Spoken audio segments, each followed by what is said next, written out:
Good day. Today I'm going to talk about one of the most common problems that happen when going carnivore, and that is muscle cramping. And no matter how long you go along your progress on the carnivore journey, you continually find this cramping issue. And it took me quite a while to figure out exactly what is going on and how to solve the problem.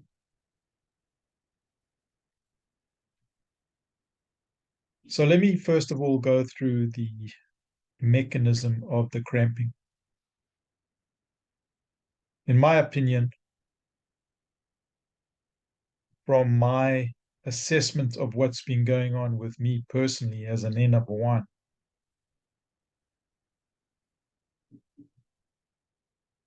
the cause of the cramping is related to an electrolyte imbalance.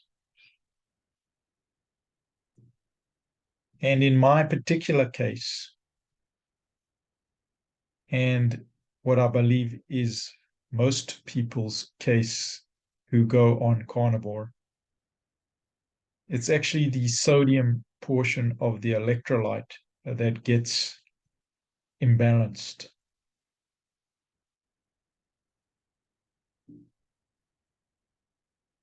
From what I learned at medical school, there's enough potassium in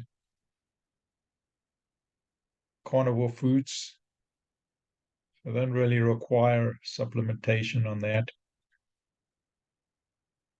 as well as enough magnesium, from what I remember learning at that time. So that leaves the fluctuation in sodium levels as causing the cramping. And the issue that occurs is when you're taking in with filtered water, which has removed most of the electrolytes, including sodium, potassium, and magnesium. Within a short amount of time, usually half an hour to 2 hours, the cramping then occurs. It can also occur from dehydration,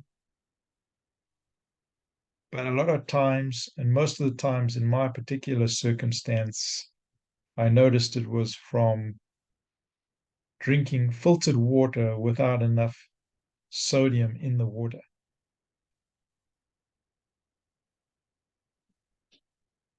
And in fact, what I found to be the solution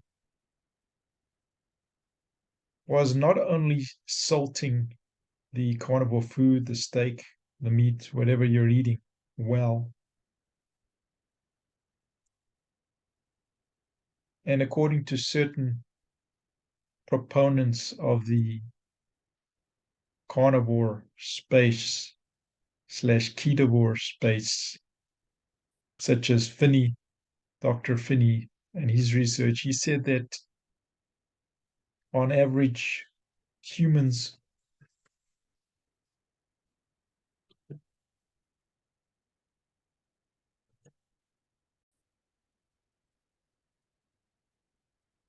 apologies on that. I just had a call coming in, which I had to take. So the issue that comes up with how do I solve this cramping through adding sodium to the fluid that I am taking in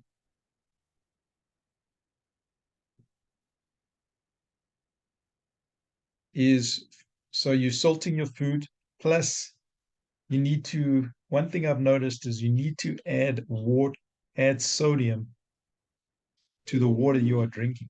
It's not good just to drink filtered water. That will definitely result in cramping within about 15 minutes to an hour after drinking the purified water. So I found it's pretty much essential to add, say, to a tall glass of water, from what I can tell, at least 5 to 10 or probably more shakes of a salt cellar to that water. That way you have enough sodium in the water that you're drinking that's going to prevent the cramping. I personally have a whole lot of theories about why your sodium level is going so low. I personally have an inclination to believe that it is caused by oxalates once again. These oxalates are abundant throughout the body. They flow through your water like H2O. That basically the oxalate molecule is the size of H2O. So it's floating in the medium of fluid throughout your body, in the bloodstream, in the interstitial fluid, in all the fluids. It's just like basically like water flowing through you, but causing a lot of problems because once it gets into the cell, it doesn't react like water. The cell doesn't like having the oxalate in the cell. It causes damage to the cell organelles, to the endoplasmic reticulum, to the cytosol vacuoles within the cell wall, within inside the cell. So it's the oxalate being the size of water can flow freely from the outside of a cell to the inside of the cell, same way water can, and it's based on osmosis. So the higher the concentration outside the cell, the more oxalate there's going to be inside the cell. And I do believe that as calcium oxalate is being tried to be removed from the cell, it's being converted into sodium oxalate. And that's why the sodium concentration of the electrolytes within the bloodstream and within the interstitial fluid around the cells and within the cells themselves is being depleted. And especially in muscle cells, I believe that is contributing to the cramping that is occurring. So you need to up your level of sodium so that the oxalates that are being removed from the cell, from the calcium oxalate form into the sodium oxalate form, are not depleting the sodium, which then results in low sodium, which leads to cramping, from what I can ascertain based on my own personal experience.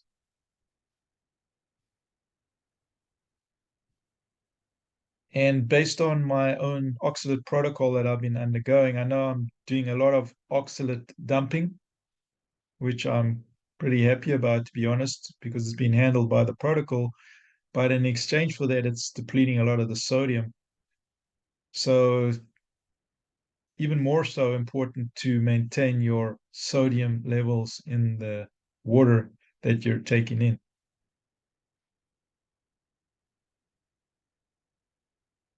Anyway, I hope this helps someone. Curious to get some comments. And anybody has any questions, please let me know. Thanks again for listening.